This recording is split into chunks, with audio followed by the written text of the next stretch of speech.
Sa bisa ng warrant of arrest, inaresto ang nakatalang top 3 most wanted person dahil sa kasong qualified rape sa Nabunturan, Davao de Oro. Narito ang detalye ng report mula kay Patrolwoman Reyna Rose Disipulo.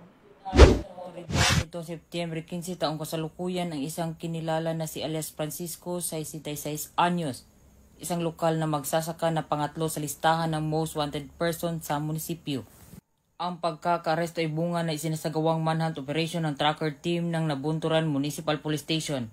Nasa kote si Francisco sa kanyang tirahan sa Purok 5, Barangay Pangutusan sa bisa ng warrant of arrest na may kinalaman sa kasong qualified rape na walang naitalang bail ban para sa nasabing kaso. Matapos ang pagkakaresto, ipaliwanag sa kanya ang kanyang karapatan sa wikang naiintindihan niya, ngunit pinili niyang manahimik.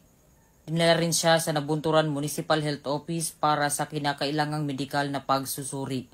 Sa kasalukuyan, ang akusado ay nasa kustudiya ng Nabunturan Municipal Police Station para sa karampatang legal na proseso. Ang pagkakaresto na ito ay bahagi ng masusing kampanya ng lokal na kapulisan laban sa mga wanted person upang mapanatili ang kapayapaan at kaayusan sa komunidad. Ito sa Police Regional Office 11, ako ang inyong PNN correspondent, Patrolwoman Reyna Rose Disipulo, alagad ng batas, tagataguyod ng balitang pulis.